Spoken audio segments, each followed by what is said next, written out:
Hello students, आपका बहुत बहुत स्वागत है मेरे यूट्यूब चैनल मुत्कल बायोलॉजी में। आज की वीडियो के अंदर हम जो टॉपिक डिस्कस करने वाले हैं उसे कहते हैं ब्लास्टुलेशन एंड इम्प्लांटेशन। ठीक है, ये टॉपिक आज हम डिस्कस करने वाले हैं। इससे पहले वाले वीडियो के अंदर हमने क्लीवेज पढ़ा यानी कि विदलन पढ़ा, किस तरीके से जाइगोट जो है वो मोरुला के अंदर चेंज हो जाता है और मोरुला के बाद वो किस तरीके से ब्लास्टुला में बदल जाता है। ठीक है, ब्लास्टुलेशन की यदि हम सिंपल भाषा में बात करें तो मोरुला से जब वो ब्लास्टुला में बदलता है तो इस प्रोसेस को बोलते हैं ब्लास्टुलेशन। ठीक है, ये इसकी सिंपल सी डेफिनेशन हो गई, ये सिंपल भाषा में समझाने के लिए चीज़ हो गई। ठीक है, चलिए ये से जो डायग्राम दिखाई दे रहा है आपको, इस डायग्राम के अंदर मैं आपको बेसिक सी बात बताता हूँ। ठीक है, ये जाइगोट है जिसे फर्टिलाइज एग हम कह सकते हैं। ठीक है, ये इसका न्यूक्लियस है। इसके बाद जब इसमें क्लीवेज होंगे तो ये 8 सेल स्टेज बनेगी। ये डायग्राम थोड़ा शॉर्ट में समझाने के लिए बनाया है, इसलिए 2 बनेंगी पहले, फिर 2 से 4 बनेंगी, 4 से 8 बनेंगी, 8 से 16 बनेंगी। ठीक है, तो 8 सेल की जो स्टेज होती है 8 से लेकर 32 तक बेसिकली हम मानते हैं, 16 से 32 की मानते हैं, तो उसके अंदर हम उसे मोरुला कह लेते हैं। ठीक है, फिर भी आगे इसके अंदर जो क्लीवेज हैं वो चलते रहते हैं और क्लीवेज यानी कि सेल जो डिवाइड है वो कर रही है आगे, और जो मोरुला है उस मोरुला से क्या बन रहा है आपका ब्लास्टुला बन रहा है। इस प्रोसेस को क्या कहेंगे, ब्लास्टुलेशन। ठीक है, यानी कि ब्लास्टुला भवन। ठीक है, ये इसका हिंदी में टर्म आ जाता है। ठीक है, अच्छा इसके बाद यदि हम इसका क्रॉस सेक्शन लेके देखें, ब्लास्टुला का जब हम क्रॉस सेक्शन लेते हैं तो कुछ इस तरीके से हमें जो ब्लास्टुला है वो दिखाई देता है। अंदर से खोखली गुहा हमें एक दिखाई देती है जिसे कहते हैं ब्लास्टोसील। ठीक है, इसके बाद आगे जब हम बढ़ते हैं इसमें तो ये गैस्ट्रुलेशन होता है कि किस तरीके से जो ब्लास्टुला है वो गैस्ट्रुला के अंदर बदल जाता है। इस प्रोसेस को अपन गैस्ट्रुलेशन कहते हैं, जो कि आगे हम वीडियो में बात करेंगे आगे की वीडियोज़ में। ठीक है, चलिए देखिए बेसिक की हम यहाँ बात करते हैं तो सबसे पहले हम जाइगोट देखते हैं। जाइगोट के बाद वो मोरुला में बदलता है, किस प्रोसेस के थ्रू, विदलन प्रोसेस के थ्रू। ठीक है, मोरुला जिसे तूतक कहते हैं मैं आपको पढ़ा चुका हूँ। मालवेरी शब्द से ये शब्द आया मोरुला, जिसका मालवेरी का मतलब होता है शहतूत। ठीक है, इसमें आगे जो है फर्दर विदलन होते रहते हैं यानी क्लेवेज होते रहते हैं और लास्ट में वो किसके अंदर बदलता है, ब्लास्टुला के अंदर बदल जाता है, जिसे कहते हैं कोरक। तो बेसिक यदि हम बात करें तो मोरुला से ब्लास्टुला बनने की प्रोसेस क्या कहलाती है आपकी, ब्लास्टुलेशन या फिर कोरक भवन। ठीक है, चलिए एक एक पॉइंट मैं आपको यहाँ पर बताता हुआ चलूँगा और मैं इन पॉइंट्स की ये मैंने खुद ने लिखे हैं और इन पॉइंट्स की मैं गारंटी लेता हूँ कि इन पॉइंट्स में से आपको एक एक नंबर के क्वेश्चन भी आसानी से पेपर में देखने के लिए मिल जाएंगे। ठीक है, चलिए जैसे ही मोरुला से ब्लास्टुला बन जाता है विदलन वहीं पर रुक जाते हैं। ठीक है, यानी कि हम क्लीवेज पढ़ रहे हैं, क्लीवेज के अंदर हम ब्लास्टुलेशन जो टॉपिक है इसको डिस्कस कर रहे हैं, तो जब मोरुला से ब्लास्टुला बन जाता है उसके बाद विदलन रुक जाते हैं। ठीक है, आपसे एक नंबर में क्वेश्चन पूछा जा सकता है कि ब्लास्टुला जो विदलन की प्रोसेस है वो कब रुकती है, तो कब रुकती है, जब मोरुला से ब्लास्टुला बन जाता है। ठीक है, चलिए आगे देखते हैं। ब्लास्टुला 64 सेल से लेकर 100 सेल्स वाला ग्रुप होता है। यानी कि जब हम मोरुला की बात करते हैं तो मोरुला के अंदर 8 सेल या फिर 16 सेल या फिर 32 सेल्स, कितने 32 सेल्स तक हमें देखने को मिल जाते हैं। लेकिन हम ब्लास्टुला की बात करते हैं तो ब्लास्टुला में 64 सेल से लेकर 100 सेल्स तक का जो ग्रुप बनेगा वो क्या कहलाएगा, ब्लास्टुला कहलाएगा। ठीक है, चलिए आगे देखते हैं यदि हम कि ब्लास्टुला को स्तनधारी यानी कि जो मैमल्स होते हैं जिनमें बेसिक ह्यूमन आता है उसमें इसको ब्लास्टोसिस या कोरक पुट्टी कहते हैं। तो ये ब्लास्टुला जो है एक कई प्रकार के ब्लास्टुला हमें देखने को मिलते हैं, आगे वीडियो में आपको बताऊंगा कितने कितने प्रकार के ब्लास्टुला जो होते हैं। तो हम यदि ह्यूमंस के अंदर बात करें तो इसी ब्लास्टुला को ह्यूमंस में ब्लास्टोसिस्ट या फिर कोरक पुट्टी कहा जाता है। ठीक है, चलिए जब मोरुला ब्लास्टोसिस्ट या फिर ब्लास्टुला में बदल जाता है तो फिर कोरक खंड होते हैं जिसको ब्लास्टोमियर कहते हैं, उनका रीअरेंजमेंट होता है। यानी कि बेसिक यदि हम थोड़ी टिपिकल भाषा में इसकी बात करें तो क्या कह रहा है ये कि ब्लास्टोसिस्ट यानी कि ब्लास्टुला में जब बदलता है मोरुला तो बेसिकली क्या होता है कि जो ब्लास्टोमियर्स होते हैं यानी कि जो कोरक खंड होते हैं उनका रीअरेंजमेंट होता है। यहाँ पर देखिए ये ब्लास्टुला बन चुका है। ठीक है, तो ये जो मोरुला है इसका प्रत्येक ये क्या है, एक कोरक खंड है या फिर हम कहें जैसे ब्लास्टोमियर है, ये प्रत्येक क्या है इसका ब्लास्टोमियर है। तो इन सब का क्या होगा, एक रीअरेंजमेंट होगा। ठीक है, रीअरेंजमेंट किस होता है, इसी प्रोसेस को अपन क्या बोलते हैं, ब्लास्टुलेशन बोलते हैं। ठीक है, चलिए तो कोरक खंडों के पुनर्व्यवस्थित या फिर रीअरेंजमेंट होने पर कुछ कोरक खंड जो है वो परिधि पर चले जाते हैं जो क्या बनाते हैं, ट्रोपोब्लास्ट लेयर बनाते हैं। ठीक है, तो क्या हो रहा है यहाँ पर समझिए, देखिए इस डायग्राम के अंदर मैं आपको समझाता हूँ कि यहाँ पर ये आपको जो पिंक कलर की लाइनिंग दिखाई दे रही है ये कुछ सेल्स हैं जो कि कहाँ पर आ गई हैं, परिधि की तरफ आ गई हैं या फिर पेरिफेरल सरफेस पर ये आ गई हैं। और इन सरफेस वाली सेल्स को क्या कहा जाता है, ट्रोफोब्लास्ट सेल्स या फिर ट्रोपोब्लास्ट लेयर। ठीक है, ये कहना चाह रहा है इस लाइन के अंदर। अच्छा हम यदि ट्रोफोब्लास्ट की बात करें तो इसको हिंदी में बोलते हैं पोष कोरक। ठीक है। पोषकोरक, अब नाम से ही हमें क्लियर हो रहा है, पोष मतलब इनको पोषकोरक क्यों कहते हैं, क्योंकि इसका कार्य भ्रूण को पोषण देने का होता है। यानी कि जो एम्ब्रियो वहाँ पर डेवलप हो रहा है उसको जो पोषण देने का कार्य कौन करता है, ये जो ट्रोफोब्लास्ट लेयर बनती है यही क्या करती है, उनको पोषण देने का कार्य करती है। ठीक है, अब कुछ सेल्स ने तो क्या किया, लेयर्स बना ली एक अपनी बाहर की तरफ जाके, जैसे क्या कहेंगे ट्रोफोब्लास्ट लेयर कह रहे हैं, और जो शेष कोरक खंड होते हैं यानी जो बचे कुछ ब्लास्टोमेयर्स होते हैं वो किसी एक ध्रुव पर, ठीक, यानी कि ये यदि हम मोरूला की बात करते हैं, जाइगोट की बात करते हैं, इसमें दो ध्रुव होते हैं, एक ये वाला ध्रुव होता है, एक ये वाला ध्रुव होता है। इस ध्रुव को एनिमल पोल कहते हैं और इस वाले ध्रुव को वेजाइटल पोल कहते हैं।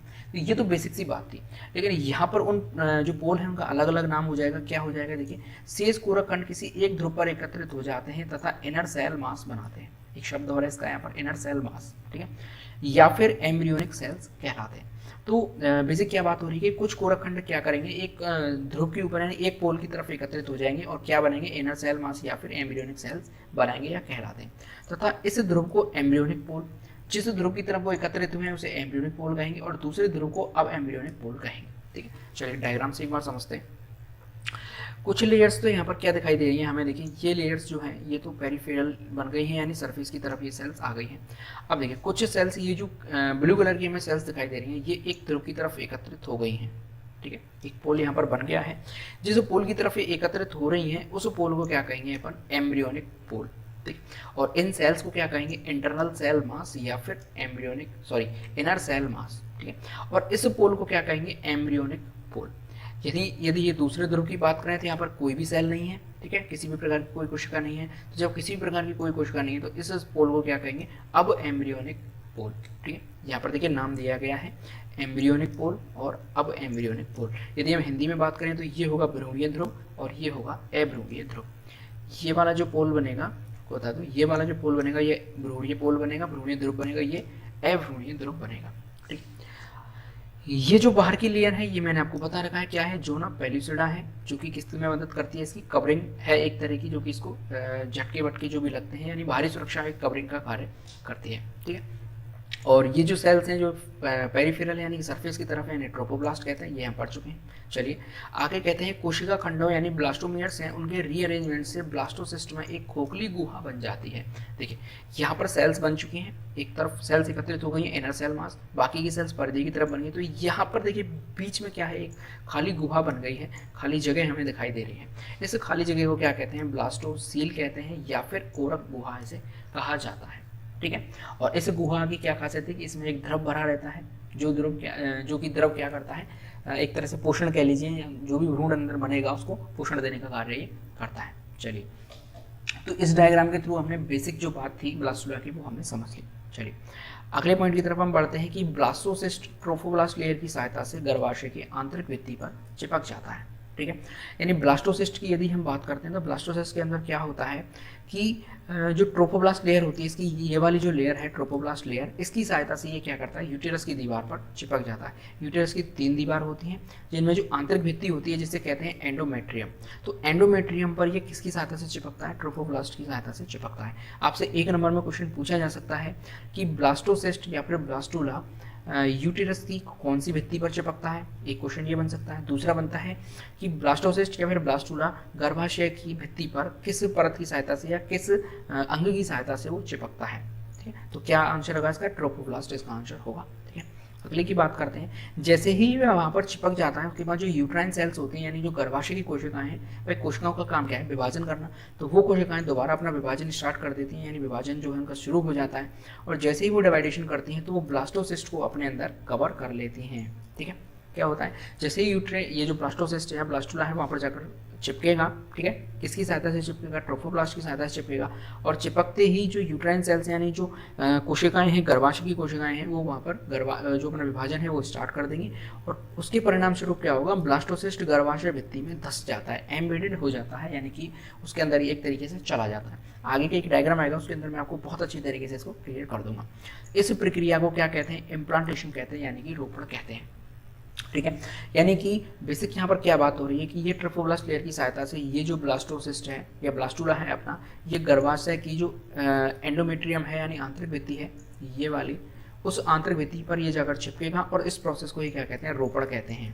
ठीक है, चलिए, रोपण होने के साथ ही जो अपनी प्रेगनेंसी पीरियड होता है यानी गर्भावस्था है वो क्या हो जाती है, प्रारंभ हो जाती है। ठीक है, चलिए आगे क्या है कि निषेचन के 7 से 8 दिन में रोपण हो जाता है, यानी कि जो निषेचन जिस दिन हो रहा है उसके 7 से 8 दिन के बाद जो रोपण है आपका वो हो जाता है। और 12वें दिन क्या होता है कि 12 दिन के अंदर 12 दिन में ब्लास्टोसिस्ट गर्भाशय में पूरी तरीके से जो है वो धस जाता है, यानी कि सेल जो डिवाइड करती है उनमें टाइम लगता है थोड़ा सा, तो 7वें 8 दिन यदि रोपण हो रहा है तो 12वें दिन तक जो ब्लास्टोसिस्ट है वो उसको पूरी तरीके से गर्भाशय अपने अंदर ले लेता है। ठीक है, और ब्लास्टोसिस्ट बनने के साथ ही जो जोना पेलिसिडा लेयर है वो नष्ट हो जाती है, ये वाली जोना पेलिसिडा। मैंने आपको इससे पहले वाले वीडियो में बताया था कि जब तक जोना पेलिसिडा रहेगी तब तक इसमें डिवाइडेशन है वो होते रहेंगे। ठीक है, लेकिन जैसे ही ब्लास्टोसिस्ट बन जाएगा उसके बाद जो जोना पेलिसिडा है वो नष्ट हो जाएगी और यहाँ पर इसका अब भाई जब ये गर्भाशय के पास पहुंच चुका है तो उसको किसी भी तरह की सुरक्षा की जरूरत नहीं थी। जो जोना पेलिसिडा है वो इसको एक ही काम करती है, उसका काम सिर्फ एक है कि इसको जो फेलोपियन ट्यूब होती है वहाँ पर इसका फर्टिलाइजेशन होता है और फर्टिलाइजेशन के बाद इसको वो रास्ता तय करवाना जो कि इसकी मंजिल है, यानी कि इसको कहाँ पहुँचना है, गर्भाशय पर पहुँचना है।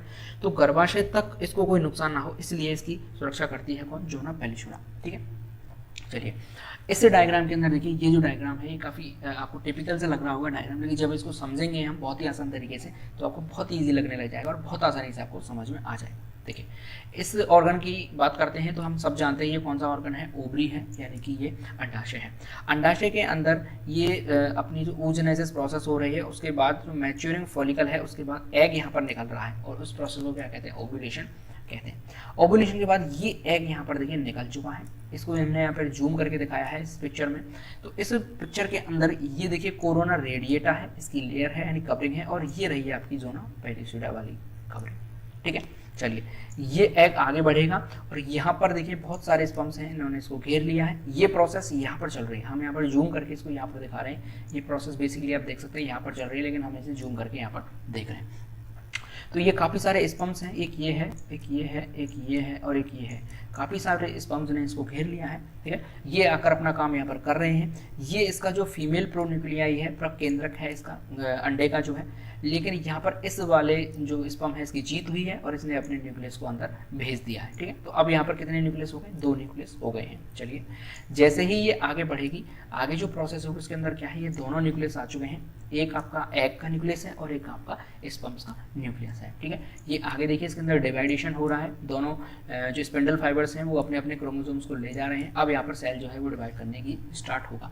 तो जैसे ही ये आगे बढ़ती है यहाँ पर, तो जाइगोट का जो फॉर्मेशन है वो हो जाता है, यानी कि यहाँ पर जाइगोट जो है वो बन चुका है, ये वाला जाइगोट। ठीक है, हमने क्या देखा था कि क्लीवेज क्या होता है कि जाइगोट से और आपका मोरूला बनने तक की प्रोसेस क्या कहलाती है, क्लीवेज कहलाती है। तो ये वाली जो प्रोसेस है ये क्या कहलाएगी, क्लीवेज कहलाएगी। ठीक है, अब देखिए जैसे ही जाइगोट के अंदर एक डिवीजन होगा, यानी कि पहला क्लीवेज होगा, तो 2 सेल बनेंगी। एक सेल से कितनी बनेंगी, 2 सेल, और ये काम कितने घंटे में हो जाता है, 36 घंटे के अंदर ये काम हो जाता है जाइगोट फॉर्मेशन के बाद। ठीक है, जब दूसरा क्लीवेज होगा, यानी कि अब कितनी कोशिकाएं बनेंगी, 2 से 4 कोशिकाएं बनेंगी, और ये काम कितने घंटे के अंदर हो जाएगा, 48 घंटे के अंदर। ये 2 कोशिकाएं थी पहले, अब ये कितनी बन गई, 4 कोशिकाएं बन गई। ठीक है, आगे फिर इसमें डिवीजन होंगे और 4 से कितनी कोशिकाएं बनेंगी, 8 कोशिकाएं बनेंगी, और ये काम कितने घंटे में हो जाएगा, 60 आवर्स में। ये जो काम है आपका 60 घंटे के अंदर ये वाला काम हो जाएगा, और यहाँ पर क्लीवेज जो है कंप्लीट हो जाएगा चलने के बाद। एक जो चीज़ है वो यहाँ पर बनेगी मोरूला। ठीक है, मोरूला यहाँ पर बन गया, और मोरूला क्या है, 16 to 32 सेल्स का जो ग्रुप है वो उसको क्या कहते हैं, मोरूला। और इस काम में कितने घंटे लगते हैं, 72 आवर्स इसमें लग जाते हैं आराम से। ठीक है, सेल डिवीजन अभी यहाँ पर रुका नहीं है, सेल डिवीजन चलता रहेगा। और मोरूला के बाद ये बनेगा आपका क्या, ब्लास्टूला, जो कि अभी हम प्रोसेस पढ़ रहे हैं, ब्लास्टूलेशन। तो मोरूला के बाद मैंने आपको बताया था ये जो बाहर की परत है इसकी, ये बाहर की परत मैंने आपको बताई थी क्या है, ट्रोपोब्लास्ट लेयर है। ठीक है, ये जो आपको बैंगनी कलर की या पिंकिश कलर की जो कोशिकाएं दिख रही हैं, इन कोशिकाओं को एम्ब्रियोनिक स्टेम सेल या फिर एम्ब्रियोप्लास्ट या फिर इनर सेल मास, कुछ भी आप कह लीजिए। ठीक है, और इसके बाद इसमें जो आपको खाली खाली ये जो चीज़ें दिखाई दे रही हैं, यानी खाली ये गुहा बन गई है, इस गुहा को क्या कहेंगे, ब्लास्टोसिस्ट कैविटी कहेंगे। ठीक है, या ब्लास्टूला कैविटी कहेंगे। और ये ट्रोफोब्लास्ट लेयर आपकी बन चुकी है, जिसे आउटर सेल मास हम कह सकते हैं। ठीक है, अब जैसे ही ये ब्लास्टुला है, अब यहाँ पर जो क्लीवेज है वो बंद हो चुके हैं, ब्लास्टुला बन चुका है, अब क्लीवेज का कोई काम नहीं है।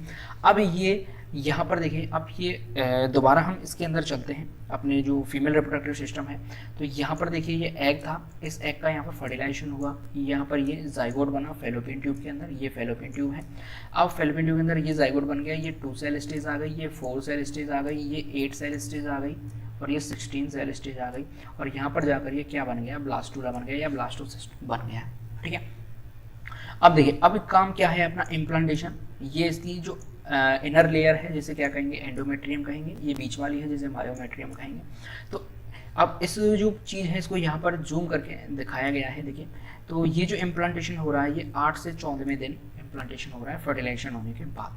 तो ये जो सेल्स हैं जिसके थ्रू ये चिपक रहा है, इसको इसका क्या कहेंगे, ट्रोफोब्लास्ट सेल्स कहेंगे। मैंने आपको पहले बताया था कि जो ट्रोफोब्लास्ट लेयर है उसी की सहायता से इसका इम्प्लांटेशन गर्भाशय में होता है, यानी यूटेरस में होता है। तो इस तरीके से जो प्रोसेस है अपना इम्प्लांटेशन है वो हो चुका है। हमारा यही काम था इम्प्लांटेशन को देखना, ठीक है। तो यहाँ से इसकी जो जर्नी है वो स्टार्ट हुई, यहाँ से जर्नी स्टार्ट हुई इसकी, और होते होते फैलोपियन ट्यूब में होते हुए इसके यहाँ पहुँचना था, यानी गर्भाशय पर आकर इसको इम्प्लांट होना था, इसको यहाँ पर चिपकना था। अब इम्प्लांटेशन हो चुका है। इसके बाद अब गैस्ट्रुलेशन प्रोसेस है वो होगी, और गैस्ट्रुलेशन प्रोसेस के अंदर आपकी जो 3 लेयर्स बनती हैं, एंडोडर्म, मेसोडर्म और एक्टोडर्म, वो सारी प्रोसेस हम देखेंगे अगले वीडियो में, ठीक है। आगे बढ़ते हैं थोड़ा सा। अब देखिए, कई प्रकार के, मैंने आपको स्टार्टिंग में बताया था कि different type of blastula, blastula के यहाँ कई सारे प्रकार होते हैं, जिसमें कि ब्लास्टोसिस्ट एक प्रकार का क्या है, ब्लास्टुला ही है। तो एक है आपका सीरोब्लास्टुला, ठीक है, दूसरा है आपका एम्फीब्लास्टुला, तीसरा है डिस्क ब्लास्टुला, चौथा है ब्लास्टोसिस्ट जो कि ह्यूमंस में मिलता है, और पांचवा है पेरीब्लास्टुला, और छठवां है आपका स्टीरियोब्लास्टुला, ठीक है। ये कई प्रकार के ब्लास्टुला हैं, टोटल 6 प्रकार के ब्लास्टुला हैं। इसमें से हमें जो चीज़ें पढ़नी थी, यानी जो मोस्ट इंपॉर्टेंट ब्लास्टुला आता है, एक तो ब्लास्टोसिस्ट है जिसे ह्यूमंस की कहते हैं, तो ह्यूमंस में हमने इसे पढ़ लिया है। और एक आता है आपका मेंढक के अंदर जो ब्लास्टुला दिखाई देता है, उसे हम एम्फीब्लास्टुला कहते हैं, ठीक है। तो 2 पढ़ने थे, हमने जो ब्लास्टोसिस्ट है इसे पढ़ लिया अभी हम पढ़ेंगे इसको एम्फीब्लास्टुला को। देखिए, एम्फीब्लास्टुला को हिंदी में कहते हैं उभयी कोरक, और इस प्रकार के कोरक में संरचनात्मक रूप से विविध 2 प्रकार की कोशिकाएं पाई जाती हैं। देखिए, जब एम्फीब्लास्टुला की बात करते हैं तो मेंढक में ये पाया जाता है। आपसे 1 नंबर का क्वेश्चन पूछा जा सकता है कि मेंढक में कौन से प्रकार का ब्लास्टुला पाया जाता है, तो इसको याद कैसे करेंगे। देखिए, जो मेंढक है वो क्या है, एक प्रकार का एम्फीबियंस है, ठीक है, और उसमें जो कोरक है वो भी कौन सा पाया जाएगा, एम्फीब्लास्टुला उसके अंदर पाया जाएगा, ठीक है। तो इसमें देखिए क्या होता है, बेसिकली हमारी जो ब्लास्टोसिस्ट बनता है, ब्लास्टोसिस्ट में एक ही प्रकार की कोशिकाएं होती हैं, एक ट्रोफोब्लास्ट होती हैं और दूसरी इसमें इनर सेल मास होता है, लेकिन हम उनमें साइज के बेस पे जो है डिफरेंस नहीं कर सकते। तो इसके अंदर क्या होता है, ये वाला जो आपको ब्लास्टुला दिखाई दे रहा है, ये ब्लास्टुला आपका किसका है, मेंढक का ब्लास्टुला है। यहाँ पर देखिए 2 प्रकार की कोशिकाएं पाई जाएंगी, एक होंगी माइक्रोमेयर्स, दूसरी होंगी मैक्रोमेयर्स, या फिर हम जिसे कह सकते हैं मैक्रोमेयर, या फिर हम जिसे मेगामेयर्स कह सकते हैं। तो जो छोटी वाली कोशिकाएं होती हैं उन्हें लघु कोरक खंड कहते हैं, जिन्हें माइक्रोमेयर्स कहते हैं, और इनका आकार कैसा होता है, छोटा आकार होता है, जैसा कि हम डायग्राम में देख सकते हैं। ये वाली जो कोशिकाएं ये छोटी कोशिकाएं, इसलिए हमने इनका नाम दे दिया क्या, माइक्रोमेयर्स। वहीं यदि दूसरी तरफ बात करें तो दूसरी तरफ जो कोशिकाएं हैं वो साइज में हमें थोड़ी बड़ी दिखाई दे रही है, इसलिए हम इनको क्या कहेंगे, मेगामेयर्स या फिर मैक्रोमेयर्स हम इन्हें कहते हैं। और इनमें जो कोरक गुहा की बात करते हैं, यानी ये जो हमें खाली जगह दिखाई दे रही है इसे कहते हैं ब्लास्टोसील, और इसमें ब्लास्टोसील हमें बिल्कुल बीचों बीच में ना दिखाई देगी, थोड़ा सा ऊपर की तरफ हमें दिखाई देता है, यानी कि मध्य में नहीं पाई जाती बल्कि गुहा पृष्ठ की तरफ स्थित होती है, ठीक है। यदि ये गुहा होती बीचों बीच तो ये कुछ ऐसी होनी चाहिए थी, ठीक है, लेकिन है कहाँ पर, ये थोड़ी सी ऊपर की तरफ पाई जा रही है। इसमें ये अंतर देखने को मिलता है हमें किसमें, उभयी कोरक में और ब्लास्टोसिस्ट में। दूसरी तरफ हम बात करते हैं साइकन की, ठीक है। तो इस तरह के कोरक जो किसमें पाए जाते हैं, साइकन और मेंढक में पाए जाते हैं। अब साइकन के कोरक की बात करते हैं तो ये वाला ब्लास्टुला किसका है, साइकन का। यहाँ पर देखिए हमें एक नई चीज़ दिखाई दे रही है, ये कोशिका हमें मेगामेयर्स दिखाई दे रही है, कोई बड़ी बात नहीं है। ये हमें माइक्रोमेयर्स दिखाई दे रही है, साइज के आधार पर भी हम इनको दोनों को डिफ्रेंशिएट कर सकते हैं। लेकिन ये जो तीर से छोटे छोटे नुकीले दिखाई दे रहे हैं, इनको बोला जाता है क्या, फ्लैजिला बोला जाता है, कशाविका या कशाव जने बोला जाता है। ये कशाव भी पाए जाते हैं, और ये कशाव सिर्फ नीचे वाली जो कोशिकाएं यानी कि जो माइक्रोमेयर्स होते हैं उनमें ही ये कशाव पाए जाते हैं, मेगामेयर्स पर ये कशाव जो है वो एब्सेंट होते हैं, ठीक है। तो इस तरीके से हमने आज जो टॉपिक है वो क्लियर कर लिया आपका। ये टॉपिक था आपका ब्लास्टुलेशन एंड इम्प्लांटेशन, किस तरीके से ब्लास्टुला का फॉर्मेशन होता है और किस तरीके से वो गर्भाशय पर जाकर इम्प्लांट होता है, उसका किस तरीके से इम्प्लांटेशन होता है। आगे अपन गैस्ट्रुलेशन पढ़ेंगे और किस तरीके से ये जो आपको लेयर्स यहाँ पर दिखाई दे रही हैं, एंडोडर्म, एक्टोडर्म, मेसोडर्म, किस तरीके से इनका फॉर्मेशन होता है और कौन कौन से जो हमारे बॉडी ऑर्गन्स होते हैं वो एंडोडर्म से बनते हैं, कौन से एक्टोडर्म से बनते हैं, जिसे अपन कहते हैं फेट ऑफ जर्म लेयर्स। ठीक है, वो हम अगले वीडियो में डिस्कस करेंगे। तब तक आप अच्छे रहिए, स्वस्थ रहिए, घर पर रहिए और देश से प्यार करें, माता पिता से प्यार करें। जय हिंद।